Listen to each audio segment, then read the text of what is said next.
Hallo Lego-Zug-Freunde und willkommen heute zu einem neuen Video. Heute geht es wieder mal um unsere wunderschönen Trix-Bricks Sachen. Und zwar um unsere elektronischen Weichen, Zugsignale und sonstiges.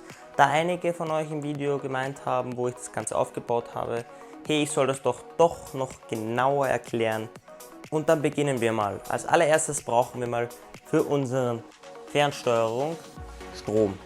Dafür brauchen wir ein ganz normales Micro-USB-Kabel. Bedeutet, ihr nehmt einfach einen Stecker, nehmt dieses Kabel und steckt es hier an. Um genau zu sein, dort wo USB oben steht. Das machen wir jetzt auch. Und wir sehen sofort, es leuchtet. Jetzt leuchtet gerade das rechte, jetzt leuchtet das linke. Na gut, was brauchen wir als nächstes? Kommt darauf an, was wir haben wollen. Wir wollen auf jeden Fall mal eine Weiche stellen, würde ich sagen. Deshalb nehme ich mir mal eine Weiche von Trix-Bricks. Warum von Trix-Bricks? Weil dieses Set nur Trix-Bricks Weichen steuern kann. Es gibt zwar von Trix-Bricks auch ein elektronisches Set, womit man die ganz normalen Lego-Kreuzungen und Weichen stellen kann. Aber ich habe mich entschieden, mal das Trix-Bricks Weichenset zu bestellen, da ich auch einige Trix-Bricks Weichen habe. Na gut, das sieht jetzt so aus und jetzt müssen wir mal den Motor drauf geben. Dafür schauen wir mal, welche Richtung das überhaupt schaut. Okay, das schaut nach rechts, deshalb nehmen wir uns einen Motor, der nach rechts schaut. Da steht oben White Switch Servo Motor. Den packen wir mal aus. Dann haben wir so kleine Elemente. Diese kleinen Elemente müssen wir einfach hier drauf klipsen, so dass sie nach außen schauen. Weil dann kommt unsere Servoschaltung, also unser Motor, und schiebt es dann von links nach rechts. Dann nehmen wir unseren Motor. Da schauen wir jetzt unten nach, wo das Zipfel reinschaut. In dem Fall schaut es in die richtige Richtung und stecken es einfach mal drauf. So, ein bisschen fest andrücken, damit es auch ordentlich oben sitzt. Und jetzt haben wir eigentlich unsere erste automatische Weiche. Jetzt müssen wir es nur noch verbinden. Das machen wir auch, indem wir einfach bei SW1 drücken, also verbinden, so dass das Zapfel nach oben schaut. Und wenn wir alles richtig gemacht haben, funktioniert es. Okay, es macht schon mal ein Geräusch, das ist gut. Schauen wir mal, ob irgendwas klemmt. Nein, es müsste eigentlich passen. Ah, siehe da, es funktioniert. Das Einzige, was ich jetzt gemacht habe, ist einfach nur diesen Motor draufstecken auf die Weiche und miteinander verbinden. Es ist klar, der Abstand ist nicht wirklich realistisch, weil meistens ist die Weiche 5 Meter weg, 3 Meter weg und sonstiges. Aber ihr seht, wie es funktioniert. Einfach anstecken, drücken und es tut sich was.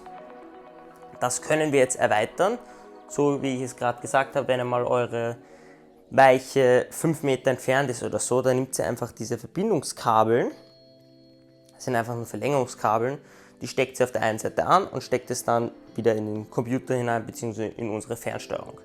Dann könnt ihr das Ganze auch aus großer Distanz steuern. Der einzige Nachteil, der mir bis jetzt schon mal aufgefallen ist, dass man ca. 2 Sekunden warten muss, bis man wieder ein Signal von der Fernbedienung abgeben kann. Bedeutet, wenn ich jetzt drücke, 1, 2, 3, sogar 3 Sekunden, dann funktioniert das wieder. Es geht nicht, dass ich jetzt drücke und da drüben, ihr seht, es geht nicht.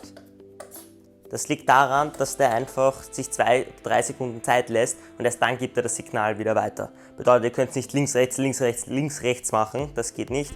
Ihr seht es daran, wenn das Licht leuchtet, dann ist die Weiche einsatzbereit. Und jetzt kann man wieder drücken und es ist auf der anderen Seite, jetzt blinkt es kurz. Wenn es aufhört zu blinken, kann ich wieder drücken. So, das war's jetzt mit der Weiche. Jetzt gehen wir mal weiter zum Zugsignal. Das ist jetzt dieses schöne Ding hier. Das ist jetzt nichts Spektakuläres, es ist einfach nur ein Zugsignal, so wie wir es auch aus der Modellwelt kennen. Es hat auch einfach hier ein Kabel und 2 Lampen drinnen. In meinem Video habt ihr vielleicht gesehen, dass es rot und grün leuchtet, so wie es auch gehört. Das liegt daran, dass ich einfach bei mir schon Lego-Steine draufgesetzt habe. Es ist einfach viel besser, wenn einfach gleich Lego oben ist und dann leuchtet es auch wirklich grün und rot. Weil bei normalen leuchtet es einfach nur weiß. geben wir mal das zur Seite und versuchen mal das Zugsignal mit unserer Weiche zu koppeln. Um das Ganze ein bisschen stabiler zu machen, nehme ich mir jetzt einfach einen Legostein, klipse es jetzt hier auf die Seite drauf.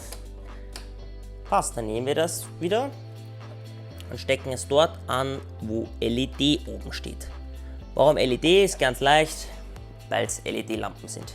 Jetzt seht ihr, es ist grün. Bedeutet, wenn ich hier drauf drücke, verschiebt sich die Weiche und es wird rot. Jetzt weiß der Zug, dass er rechts nicht fahren darf, aber links. Ihr müsst es zwar noch immer mit eurer ganz normalen Fernsteuerung vom Zug steuern, weil der Zug bleibt ja nicht automatisch stehen, wenn es rot ist. In unserem Fall macht das aber gerade nicht wirklich Sinn, dass der eine ist, deshalb werde ich jetzt auch die zweite nehmen. Dafür nehme ich jetzt einfach wieder irgendein Lego-Stein, einfach nur damit es auch ein bisschen stabiler ist.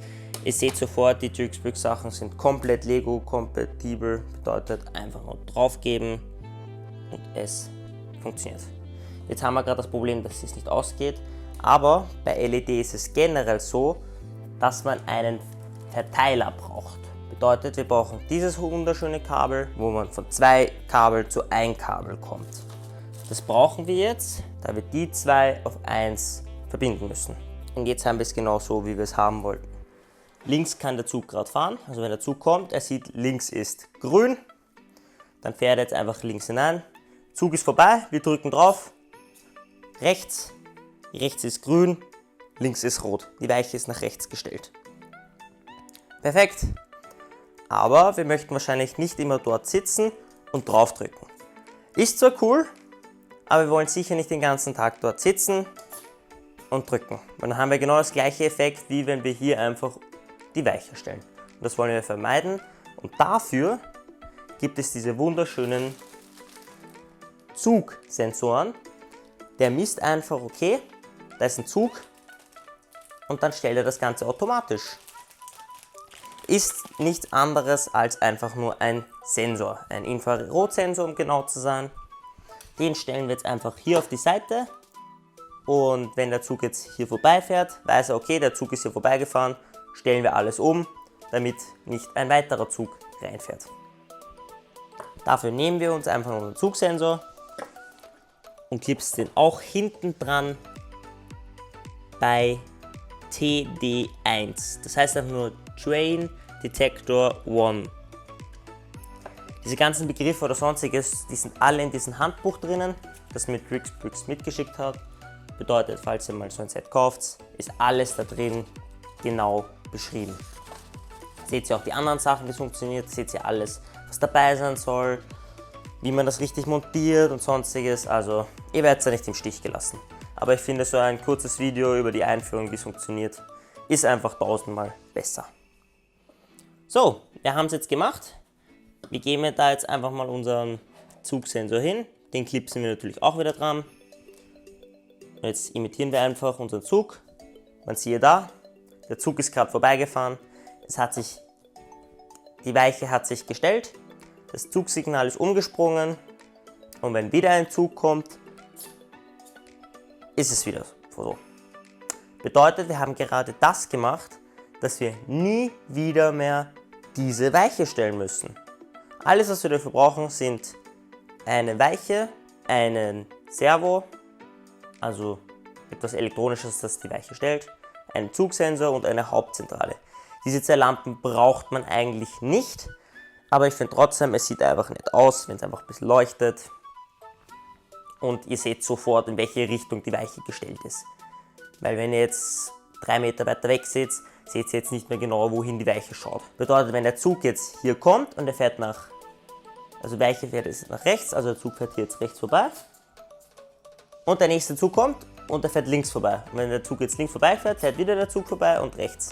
Also ich habe es bei meinem Trixbricks Video anders gemacht. Ich habe ihn davor hin platziert. Warum? Weil ich eigentlich nur einen Sensor dann brauche, weil wenn der Zug jetzt hier vorbei fährt, dann stellt sich links und er fährt links hinein. Der Haken ist nur, der Zug ist ja schon vorbeigefahren und er ist links gefahren. Bedeutet, er fährt in das Grüne hinein und es wechselt nicht mehr zu Rot. Außerdem muss man den viel, viel weiter wegsetzen, weil dieses Servo 1 Sekunde circa braucht, um zu realisieren, okay, der Zug ist jetzt hier vorbeigefahren.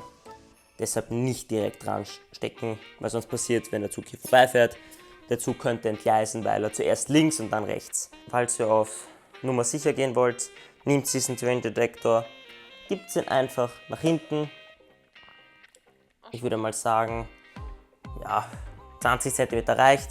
Wenn der Zug jetzt hier vorbeifährt, Weiche stellt, der Zug ist hier vorbei, der Zug weiß, okay, rechts ist rot, links ist grün, der nächste Zug fährt nach links. Ihr habt einen zweiten Train Detector, den steckt ihr hier an, das werde ich jetzt auch schnell machen. So, ich habe das Kabel jetzt ganz professionell einfach über die Gleise gelegt und aktuell ist es so, dass links rot ist, rechts ist grün. Bedeutet, der nächste Zug, der hier vorbeifährt, fährt nach rechts, fährt beim Sensor vorbei und die Weiche hat sich gestellt und fährt links. Der nächste Zug kommt, fährt hier vorbei und er stellt sich wieder. Ihr müsst nichts machen. Es funktioniert komplett automatisch. Falls ihr aber jetzt trotzdem selbstständig eingreifen wollt, trotzdem einfach mal den Zug nach rechts fahren wollt oder 2 Züge hintereinander nach links, dann drückt ihr einfach hier drauf und die Weiche hat sich gestellt. Bedeutet, es funktioniert trotzdem noch manuell, aber grundsätzlich ist es jetzt so eingestellt, dass es einfach automatisch ist. Noch einmal, rechts fährt der Zug vorbei, beim Zugsensor, Weiche hat sich gestellt und es ist grün. Der Zug fährt jetzt natürlich nach links, Weiche stellt sich und der Zug fährt dann wieder nach rechts. Das war's eigentlich im Großen und Ganzen. Wir haben jetzt viele weitere Sachen, wie zum Beispiel, wir haben jetzt noch einen rechten Servo, 2 linke Servos noch. Das heißt, wir können rein theoretisch 4 Weichen gleichzeitig steuern. Das wäre machbar. Oder eine Doppelweiche. Bedeutet, wenn es hier auch noch so einen Zipfel gibt, also wenn es 3 Wege gibt, dass man 2 Weichen gleichzeitig stellen muss, das kann man auch machen. Und ja, dann gibt es noch einige dieser wunderschönen Steine hier. Das ist eigentlich nur dafür da, dass das Kabel schön am Rande des Gleises bleibt. Alle diese Sachen wie der Train Detector, die haben alles so eine Einkerbung drin, da kann man das Kabel perfekt verstecken, damit es nicht einfach so wie bei mir jetzt einfach wie ein Sauhaufen ausschaut. Das könnt ihr auch hier machen, da sind überall diese Löcher drin, also auch bei den Signalen, und dann könnt ihr das Kabel sehr schön verstauen. So wie wir das in der Lego-Stadt gemacht haben, weil wir wollen in der Lego-Stadt auch keine Kabeln sehen und deshalb verstauen wir die. Na gut, das war's im Großen und Ganzen eigentlich. Ich hoffe, das Video hat euch jetzt alle eure Fragen beantwortet. Falls ihr irgendwelche Fragen habt, die ich jetzt nicht beantwortet habe oder ihr noch immer nicht wisst, hey, wie funktioniert das, hey, wie funktioniert das, schreibt es uns gerne hinein. Ich bin Großen und Ganzen eigentlich extrem zufrieden mit diesem Set.